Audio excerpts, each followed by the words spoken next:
जय गुरुदेव। जी, नमस्ते। गुड ओम मॉर्निंग साई सभी राम को। To 9 all. बज ओम। चुके हैं। Good good morning, good morning. Morning, अरे अलग नमस्ते। रहो।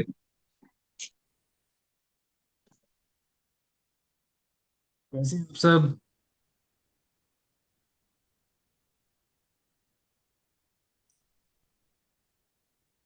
राधे राधे सर। मेरी मेरी आवाज आ रही है सबको? Yes sir. कोई कुछ बोला नहीं ना, मुझे लगा मेरी आवाज ही नहीं पहुंच रही। राधे राधे सर, राधे राधे। आ रही है आवाज, क्लियर आ रही है। कव्या जी, वो ऐसा है 9 बज गए और आप लाइन पे आ गए, मतलब अभी सारे जन को चुप बैठना है। चलिए शुरू करते हैं। स्वागत है आपका Awesome 20 डायमंड सीरीज में। और जो हमारे आज के जो गेस्ट है ना, जो हमारे साथ जुड़े हैं, वो एक बहुत ही जरूरी समस्या पर काम कर रहे हैं। तो आप सबने सुना होगा कि एक इंसान की 3 जरूरतें होती हैं जनरली: रोटी, कपड़ा और मकान। तो उनका मानना है कि रोटी और कपड़ा तो किसी तरह इंसान तो मैनेज कर ही लेता है, बट मकान ऐसी चीज है कि काफी लोगों का सपना होता है अपना खुद का घर होना। और कभी कभी कभी लोग जो है अपनी पूरी जीवन की कमाई जो है वो एक घर खरीदने में लगा देते हैं। लेकिन कई बार कुछ अलग अलग कारण होते हैं जिनकी वजह से उनका या तो वो पैसा या घर कहीं अटक जाता है। तो ऐसे समय में जो हमारे आज के गेस्ट हैं, वो लोगों को उनका हक वापस दिलाने में मदद करते हैं। और साथ ही साथ में ये लोगों को जागरूक भी करते हैं कि जब आप अपना घर खरीदें तो उस समय आपको किन बातों का ध्यान रखना चाहिए। और इसी के साथ साथ इनकी सीखने की रुचि बहुत है, इनको लाइक लर्निंग का बहुत पैशन है, इनको फिटनेस का बहुत पैशन है। और ये चाहते हैं कि और भी लोग ज्यादा से ज्यादा सीखें, और भी लोग एकदम अपने स्वास्थ्य का ध्यान रखें और फिट रहे। और इनका ये मानना है कि ये इस दुनिया में अगर आए हैं तो इनका काम है ये जो भी सीखे वो आगे पास ऑन करे लोगों को, जितने लोगों को ये जो भी सीखे जितने लोगों तक ये पहुंचा सके ये पहुंचाना चाहते हैं। तो आइए हम स्वागत करते हैं आज राकेश मखीजा जी का, और मैं चाहूंगा वो हमारे साथ आके अपनी जर्नी, अपनी कहानी आज हमें सुनाए। Rakesh ji, over to you. Yeah hi गवे, thank you so much and नमस्कार सभी को। अरे यार गवे, इतना वार्म नमस्कार, राधे राधे सर। नमस्ते राकेश वेलकम। जी, गुड मॉर्निंग। Good morning. जय श्री कृष्ण। जी, गुड जय श्री कृष्ण। मॉर्निंग, गुड जय morning Krishna. Everybody. Good morning, good morning. Good morning. मुझे जय श्री कृष्ण बोलने में बहुत मजा आता है, क्योंकि मेरे मम्मी का नाम कृष्णा और पापा का नाम कृष्ण है। जय श्री कृष्ण। जी। खैर, सभी सभी नाम अच्छे हैं। खैर, बस आप जो दिल से, साफ दिल से लिए जाए। जी। सो थोड़ी सी बात करते हैं। जैसे गब्बे ने आज, पहले तो thank you so much for ready to listen me, and गब्बे thank you so much. And पूरा थैंक यू सो मच इस ऑसम ग्रुप को कि हाँ, उन्होंने मेरे को अपॉर्चुनिटी दी है आज मेरे बारे में बात करने के लिए। एंड रियली आप देखोगे तो जनरली आज सबसे बड़ा चैलेंज है कि लोग लोगों को सुन ही नहीं रहे हैं। और ये एक ऐसा इतना सुंदर प्लेटफॉर्म है कि जहाँ हम लोग एक दूसरे को सुनने के लिए आतुर रहे। This is really amazing platform. And सब लोग ईगर भी इतने हैं सुनने के लिए एक दूसरे को। That's amazing. मैं थोड़ा सा बताता हूँ अपनी जर्नी के बारे में। हम लोग, मैं अगर अपने ग्रैंड पेरेंट्स की बात करूँ तो हम लोग सरगोदा जिले से थे, सरगोदा में रहते थे। तो फिर पार्टीशन के टाइम में यहाँ पर आए। एंड मैं पैदा यहीं पर ही हुआ, उत्तर प्रदेश में, नियर बाय दिल्ली, गाजियाबाद जगह है यहाँ पर। एंड मैं बचपन, मतलब हम लोग, मैं बात करें तो हम लोग 5 भाई बहन थे। और मम्मी पापा, हम सब लोग साथ रहते थे। और हमें, हमारी फैमिली में हमेशा ऐसा रहा है कि एक कभी ना कभी कोई ना कोई दूर रिलेशन से कोई ना कोई लोग यहाँ पर आके रहे हैं हमेशा। मतलब जैसे होता है ना कि गांव से लोग आ जाते हैं, जैसे ठीक है चलो शहर की तरफ चलते हैं, वहाँ कुछ सीखेंगे करेंगे, है ना। तो फैमिली का हमेशा वो रहा है कि उन्होंने उस तरीके से एक एक हेल्पिंग वो रहा है कि एक दूसरे को सपोर्ट किया है, कि एक दूसरे को कि हाँ कैसे उनको सपोर्ट कर सकते हैं, वो भी लाइफ में आगे बढ़े। मैं बचपन में अगर अपनी बात करूँ तो मैं बहुत शरारती था। और शायद लोग बोलते हैं मैं अभी भी हूँ, घर वाले बोलते हैं अभी भी बहुत शरारती हूँ। तो मेरे को बचपन में चोटें बहुत लगती थी। तो मैं, मतलब कभी मैं क्रॉलिंग करता हूँ, कभी मेरे माथे पे परेड लग जाती थी, कभी 26 जनवरी चल रही है तो उस पर परेड करते हुए मेरे टेबल मेरे आइस के पास लग जाता था। तो ऐसी बहुत सारी शरारतें करता था। मतलब इस तरीके से शरारतें करते करते करते चीज़ें चल रही थी। एक चीज़ और भी थी हमारी फैमिली में। मैं जो अगर वैल्यूज़ की बात करूँ तो मेरी दादी माँ को पैरालाइज हुआ था, जो मेरे को ध्यान है उनको। एंड जनरली जब कोई पैरालाइज बंदा होता है घर के अंदर, तो आज की डेट में अगर हम देखें तो हम 10 दिन 15 दिन महीना थोड़ा सेवा कर पाते हैं आसानी से, है ना। उसके बाद थोड़ा सा हम खींचने लगते हैं, मतलब मैं अगर अपनी बात करूँ, थोड़ा सा हम इरिटेट हो जाते हैं यार, कितनी मेहनत करें, कितनी सेवा करें। सो हमारे यहाँ जब दादी जी बीमार हुई तो वो पैरालाइज हुई, तो वो 1 साल नहीं, 2 साल नहीं, 3 साल नहीं, वो 13 साल बेड रिटर्न थी। और उनको मतलब वो फीडिंग नहीं कर पाती थी, वो मोशंस नहीं कर पाती थी, उठ के बैठ नहीं पाती थी, मतलब नथिंग, सिर्फ उनका वो बात भी नहीं कर पाती थी ठीक से। सो मेरी मम्मी और मेरी ताई जी, उन्होंने उनकी इतनी सेवा की, मतलब 13 साल अगेन, मतलब वो हमारे अंदर ऐसे बिल्ड हुआ कि यार, मतलब किसी के लिए कोई कितना सर्विंग हो सकता है रियली, मतलब वो बहुत अमेजिंग चीज थी। देन फिर हम लोग जैसे धीरे धीरे बड़े हुए, तो मैंने जब मैंने अपना स्कूल कॉलेज वगैरह किया, तो कॉलेज के साथ साथ मैंने पापा को बिजनेस में सपोर्ट करना शुरू किया। देन उसके बाद मैंने एम्बे बिजनेस, एक अपना आपने सुना होगा शायद, नेटवर्क मार्केटिंग कंपनी, मैंने 2000 के अंदर मैंने एम्बे बिजनेस शुरू किया। उस पे 3 4 साल मैंने उस बिजनेस पे काम किया, और वहाँ पे बहुत लर्निंग हुई। मतलब वहाँ पर लोगों से कैसे बात करनी है, रिजेक्शन कैसे लेनी है, फेल फास्ट कैसे करना है, मतलब और नो कैसे हैंडल करनी है, मतलब वो सारी लर्निंग वहाँ पर बहुत अच्छे तरीके से बिल्ड हुई। तो 3 4 साल वहाँ पे मैंने काम किया, और डे एंड नाइट, मतलब रात को 12 1 बजे मीटिंग से आता था, और फिर सुबह 6 7 बजे फिर चले जाना होता था। तो इस तरीके से चलता था। सो उसके साथ साथ मैं पापा को बिजनेस में भी सपोर्ट कर रहा था। देन 2002 में पापा की डेथ हो गई। Then I had to take care that business alone, जो हमारा ये गैसेस का बिजनेस है, तो मुझे वो अलोन देखना था। ब्रदर वगैरह और जगह सेट हो गए थे, वो सब जगह अलग अलग बिजनेस पे थे। सो देन उसके बाद में 2011 के आसपास में, अगर 2001 में मेरी शादी हुई, देन 2003 में एक डॉटर हुई, फिर 2008 में दूसरी डॉटर हुई, 2002 में जैसे पापा गए तो 2009 में मम्मा चली गई। बट मैं अगर आज भी बताऊं तो उनका एहसास हमेशा, मतलब अभी कोई दिन जाता नहीं है जिस दिन मैं पापा को याद नहीं करता। वो ना, वो ऐसे आता है कि जैसे कि मतलब होता है ना, लोगों को रहता है कि यार वो पापा इतने छोड़ के गए, इतनी विरासत छोड़ गए, इतने घर छोड़ गए, इतनी दौलत छोड़ गए, वो सब चीजें, वो तो वो तो मेजरेबल होता है, राइट, एंड वो नाशवान होता है। लेकिन जो लर्निंग, जो संस्कार, जो एजुकेशन जो उनसे मिली ना, मैं रियली बता रहा हूँ, मैं डेली में वहीं से ऑपरेट कर रहा होता हूँ। अभी मैं अपनी लाइफ को मैं डेली देखूँ तो मैं वहीं से ऑपरेट कर रहा होता हूँ, जो वहां से लर्निंग आई है। सो एक चीज बताता हूँ मैं आपको कि एक, मतलब बहुत सारी चीजें थी ऐसी जो मैंने सीखी, बट एक चीज बताऊँ कि पैनिक ना होना। उन्होंने बताया कि किसी भी सिचुएशन में जब आप पैनिक होते हो, तो आपका दिमाग तो आधा से ज्यादा काम करना बंद कर देता है, आप सही डिसीजन नहीं ले पाते हो। सो उसका मैं आपको अभी आपको आगे बताता हूँ। मैंने जब 2011 के अंदर मैंने रियल एस्टेट कंपनी शुरू करी अपनी। सो वहाँ पे हम लोगों ने बिजनेस को काफ़ी ग्रो करना शुरू किया, डे एंड नाइट, क्योंकि एमवे के टाइम से अच्छी मेहनत करनी आ गई थी। रात को 2 2 बजे तक हम ये ढूंढते थे, लोग रियल एस्टेट बिजनेस में ढूंढते हैं यहाँ पे यूपी नॉर्थ में ना, कि चलो यार दारू कहाँ मिल जाएगी, चलो यार रात को यार बैठ के दारू पियेंगे। लेकिन हम ये ढूंढते थे कि चाय मिल जाए, हमें बस चाय मिल जाए, तो रात को 1 2 बजे तक काम कर लेंगे। सो इस तरीके से वहाँ पे वर्क हार्ड बहुत किया। देन 2012 के अंदर हम लोग एक बार कंपनी के ट्रिप को लेकर के हम लोग ऋषिकेश राफ्टिंग के लिए गए। एक इंसिडेंट बता रहा हूँ मैं आपको। सो राफ्टिंग के लिए गए तो वहाँ पर मैं और मेरा पार्टनर जो था, हम लोग आगे बैठे होते राफ्ट में, हम लोग ड्राइव कर रहे थे उसको, साथ में जो इंस्ट्रक्टर होता है, गाइड होता है, वो तो डेफिनेटली था ही था। देन रैपिड्स आते हैं वहाँ पर, अगर किसी ने राफ्टिंग की होगी तो शायद आइडिया होगा लोगों को, है ना। तो वहाँ पर जब 2 3 रैपिड्स आए तो हम लोग मस्ती में थे, जब सारे बराबर के, तो ठीक है, सब लोग मस्ती भी कर रहे थे, राफ्ट भी चला रहे थे। सो एक रैपिड ऐसा है कि वो पता नहीं चला मैं पानी के अंदर गिर गया। फिर जो मेरा पार्टनर था वो मुझे रेस्क्यू करने के लिए उसने पैडल दिया, वो लॉक करना होता है इस तरीके से। सो उसने दिया, तो फिर मतलब अगले ही पल वो भी पानी में।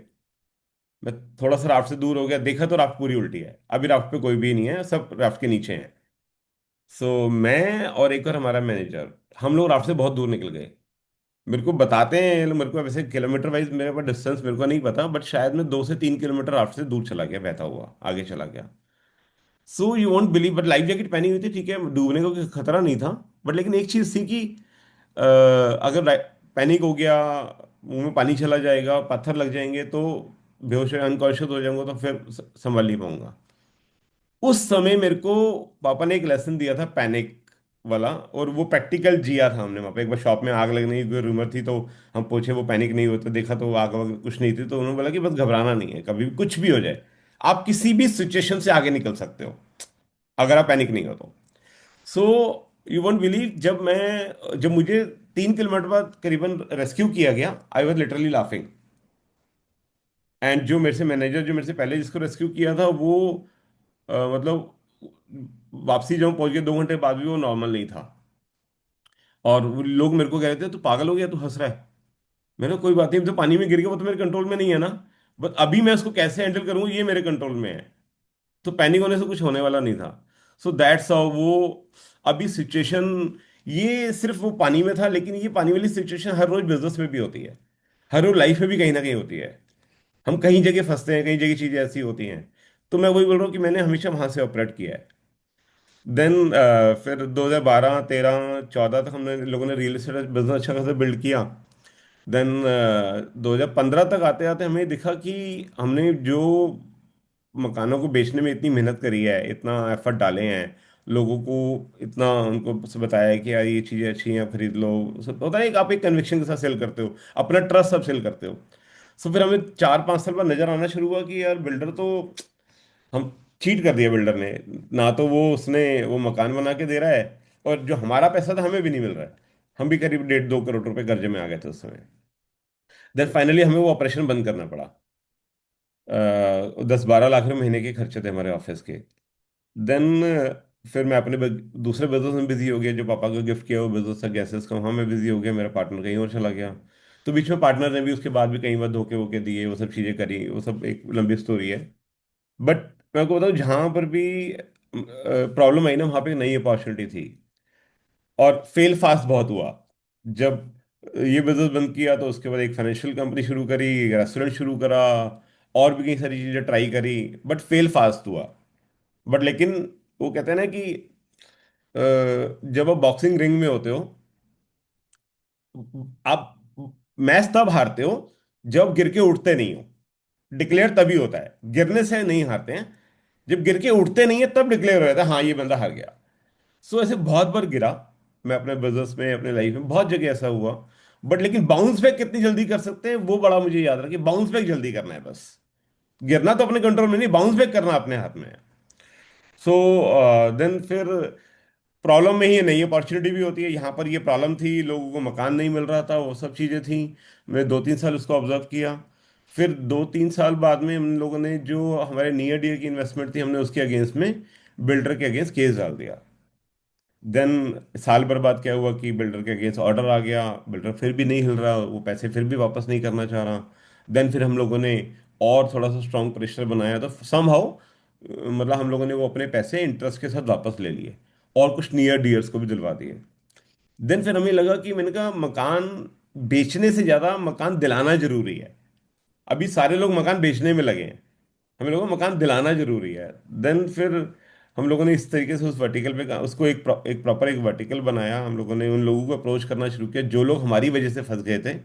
हम लोगों ने उनको अप्रोच करना शुरू किया, अगर आप चाहते हो तो हम आपका मकान या आपका पैसा वापस दिलाने में आपको सपोर्ट कर सकते हैं। देन लोग डेफिनेटली राजी थे, बट उस समय भी कुछ हर्डल थे उनके लिए। वो ये था कि क्योंकि nobody want to put good money after bad money. पहले से लाखों रुपए फंसे हुए हैं, अभी और पैसा देंगे, फिर एडवोकेट के चक्कर काटो, फिर कोर्ट के चली जाओ, वहाँ हरासमेंट है, ये वो सब चीज़ें। तो हमने वो एक एक करके सारे जो हडल से वो रिमूव कर दिए। हमने कहा हम आपसे तब तक पैसा नहीं लेंगे जब तक आपका पैसा वापस नहीं मिल जाता, तब तक अपनी फीस चार्ज नहीं करेंगे, जब तक आपका या मकान नहीं मिल जाता या पैसा नहीं मिल जाता। आपको किसी कोर्ट नहीं जाना, आपको कोई रिमाइंडर नहीं देना, आपके लिए कोई हरेसमेंट नहीं है। आप सिर्फ हमारे साथ एक टर्म्स एंड कंडीशन साइन होंगी, और हम अगली बार तभी बात करेंगे जब दिन आपका पैसा आ जाएगा। तो सारे एफर्ट हमारी तरफ से डालेंगे। सो दैट्स हाउ हम लोगों ने वो वर्टिकल शुरू किया। सो इस तरीके से अभी करीब अप्रोक्सीमेटली हम काफ़ी सारी फैमिलीज़ को, हंड्रेड ऑफ फैमिलीज़ को मतलब हम लोग सपोर्ट कर चुके हैं उनका घर या उनका हार्ड अर्न मनी वापस दिलाने में। सो दैट्स हाउ हम लोगों ने ये इस वर्टिकल को इस तरीके से शुरू किया। सो अभी अगेन मतलब मैं फिर से बताता हूँ कि यहाँ पर अभी हमारे पास में वो कहते हैं ना कि आप दवा की दुकान भी खोल सकते हो, आप दारू की दुकान भी खोल सकते हो, तो वी चोज कि हाँ ठीक है यार दवा की दुकान खोलनी है। वो ऐसे क्योंकि लिटिगेशन, जब आप कोई लिटिगेशन प्रैक्टिस करता है कोई, मतलब कोई लीगल कंसल्टेंसी फर्म बनाता है, तो वहां पर वो सच को भी सपोर्ट करता है, झूठ को भी सपोर्ट करता है। जब एक कोर्ट में एक लॉयर लड़ रहा होता है, तो एक झूठ का साथ दे रहा होता है, एक सच का साथ दे रहा होता है। तो हमने कहा नहीं, कुछ भी है तो हम तो सच का साथ ही देंगे, नहीं तो केस नहीं लड़ेंगे। तो बिल्डर्स ने भी अप्रोच करना किया हमें कई बार कि अब हमारी साइड से क्लाइंट को आप जस्ट लिंगर ऑन करते रहो, उनको हम पैसा नहीं देना चाहते। तो वी डिनाइड, हम लोगों ने जितने भी केसेस आज तक फाइट करे हैं सिर्फ बायर साइड से करे हैं। और क्योंकि उसमें क्या होता है कि आपके इंटेंट, आपका गॉड आपके साथ में होता है, तो इसलिए हम वो चीज़ें करते जा रहे हैं अच्छे से। So this is about that, my professional part, and simultaneously मैं जब अगर मैं बात करूं मैं अपनी पर्सनल लाइफ की, तो मुझे फिटनेस का मुझे बहुत क्रेज है। अभी मैं इतना फिट नहीं हूँ चाहे, लेकिन मुझे बहुत क्रेज है फिट रहने का। और मैं चाहता हूँ कि लोग भी फिट रहें, क्योंकि मेरे को लगता है कि लाइफ में कुछ बैलेंसेस होते हैं। जब मैंने लाइफ को देखा है, 5 बैलेंसेस मैंने हमेशा लाइफ में देखे, 5 6 भी हो सकते हैं, एक स्पिरिचुअल भी है, बट मैं भी स्पिरिचुअल से ज़्यादा नहीं कर रहा हूँ। बट मैं अगर इन शॉर्ट बताऊं तो जैसे किसी ने सुना भी होगा, पहला सुखे निरोगी काया, दूजा सुखे घर में वो माया, ये 7 सुख इस तरीके से चलते हैं। सो मैंने 5 बैलेंसेस को देखा है कि जैसे सबसे पहला physical health, then financial health, then emotional health, then social health and mental health.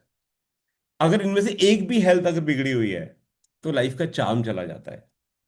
Life, कहते हैं ना, जिंदगी एक कटी पतंग हो जाती है, न उमंग न तरंग, वो वाली चीजें।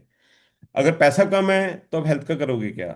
हेल्थ बहुत अच्छी है और पैसा नहीं है, तो अगेन मेंटल पीस नहीं है, घर पे जाकर भी हम शांति नहीं हो पा रहा दिमाग, तो भी उस पैसे का, उस हेल्थ का भी कोई फायदा नहीं है।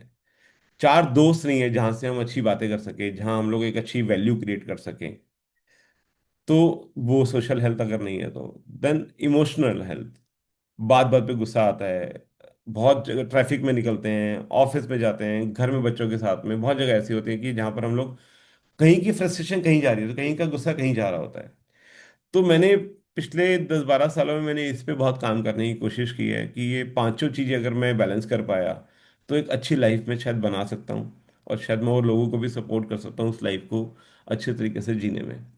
सो मतलब मुझे ऐसा दिखता है कि अ, अगर मैं हेल्थ की बात करूं, या मैं ये वाली जो किसी भी इसकी बात करूं, अगर हमने इस पे काम नहीं किया, सो ये बिल्कुल वैसे ही है कि ये बिगड़ने ही वाली है। जैसे एग्जांपल, एक अगर खाली ग्राउंड देखते हैं ना हम, खाली ग्राउंड अगर आप देखते हो, कोई मैदान अपने आपके घर के आसपास कहीं ना कहीं मैदान खाली होगा, अगर वो मैदान खाली पड़ा है तो उस पर कोई कुछ काम नहीं कर रहा, तो वहां पर क्या होता है जनरली? खरपतवार, जंगली घास, वो सब चीजें होती है जो आपको चाहिए नहीं है, वो सब अनयूटिलाइज वाली चीजें होती है, राइट? लेकिन अगर आपको कुछ अच्छा चाहिए, तो उस पर आपको एफर्ट डालने पड़ते हैं, जनरली हमें उस पर एफर्ट डालने पड़ते हैं, मेहनत करनी पड़ती है, तब जाके उस पर तो अच्छी काम की चीजें मिलती हैं। तो सेम हमारी बॉडी, हमारी लाइफ भी मुझे लगता है वैसे ही है। मैं उसको वैसे ही देखता हूँ, अगर मैंने उस पर काम नहीं किया, तो बाय डिफॉल्ट वो खराब होने वाली है। अगर मैंने हेल्थ पे काम नहीं किया, तो बाय डिफॉल्ट बीमारियां आने ही वाली हैं। उस बीमारियां लाने के लिए मुझे कुछ करना नहीं है, बस बीमारियां लाने के लिए बस क्या करना है कि मुझे कुछ नहीं करना, तो वो आने वाली है। इस तरीके से चीजें आजकल चल रही हैं, क्योंकि खाना पीना, वो सब चीजें, एटमॉस्फेयर यहाँ का, वो एयर, वो सब चीजें का देखे तो सबका बहुत बड़ा कंट्रीब्यूशन है उसको खराब करने में।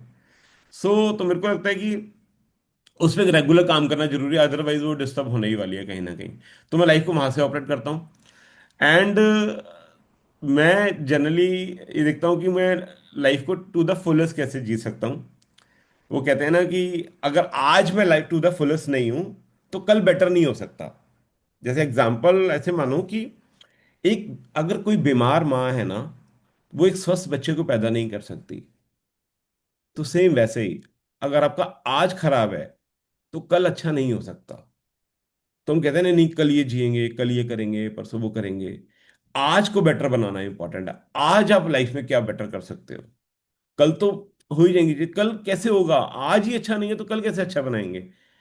सो वो कहते हैं ना कि मतलब हम बहुत प्लानिंग करते हैं, बहुत करते हैं आगे के लिए, कल के लिए, पर ये करेंगे वो करेंगे, आज कैसे होगा? वो कहते हैं ना, लाइफ में डेज तो ऐड हो रहे हैं, डेली बेसिस पे हमारी लाइफ में डेज ऐड हो रहे हैं। बस चेक ये करना है क्या लाइफ, क्या डेज में लाइफ ऐड हो रही है? So that's it I guess. Sorry, time पूरा हो गया, मैंने पूरा टाइम ले लिया। या थैंक यू सो मच। या गवे, सॉरी, मैंने पूरा टाइम पूरा देखो यूटिलाइज कर लिया। टाइम तो आप ही के लिए था सर ये। Thank you Rakesh ji, thank you thank you, so thank much you, Rakesh thank ji. You so और मच। मैं ग्रेट ग्रेट आप लोगों को एक बात थैंक बता यू देता सो हूँ मच। सर के बारे में थैंक यू। कि जो सर है ना, जैसे मैं कह रहा था, उनको राकेश जी को अगेन सीखना इतना पसंद है कि उन्हें ना फर्क ही नहीं पड़ता कि सामने वाला छोटा है बड़ा है या क्या स्टेटस है। अगर सामने से वो उनको कुछ सीखने के लिए मिल रहा है तो वो पूरा सरेंडर कर देते हैं उस चीज को सीखने के लिए। और मैं ये खुद देख रहा हूँ, उन्होंने मेरे को लास्ट 2-3 साल में ये मेरे लर्निंग पार्टनर रहे हैं। और इन्होंने मुझे भी बहुत सपोर्ट किया है कुछ सीखने में। अगर मैं कुछ करना चाह रहा हूँ तो उनका कांस्टेंट हमेशा मेरे साथ सपोर्ट रहे। तो वो हमेशा उनकी थॉट ये रहती है कि अगर खुद सीख रहे हैं तो वो चाहेंगे कि दूसरे लोग भी और उनके साथ साथ सीखे और दूसरे लोग भी ग्रो करें। So thank you so much Rakesh ji. और मैं चाहूंगा आप लोग अनम्यूट करके सर को थैंक यू बोले, thank you so much, acknowledge you करें। All Krishna really sir, thank you so much. बहुत थैंक सारा यू हमें सो सीखने को मच। मिला। Thank you sir. Thank you Brand thank you so much motivation. Rakesh ji, thank thank you you all बहुत and बहुत thank you Thank awesome you group so सब much. लोगों को। Once हरे again, रियली Hare बताता हूँ Krishna. कि मेरी लाइफ में बहुत बड़ा कंट्रीब्यूशन आप सब लोगों का, वो मैंने एक्नॉलेज नहीं और किया कि आपका थैंक यू थैंक अहमियत यू आपको कंट्रीब्यूशन बड़ा हमारे था। काम आएगा। Thank you आपका so कंट्रीब्यूशन much. हमारे काम आएगा। बहुत बहुत thank you sir. I like your 5 आपका benefits। गाइडेंस सब हमारे काम आएगा लाइफ में। ये वेलकम, ये welcome. Thank you everyone, thank you so thank you. Much.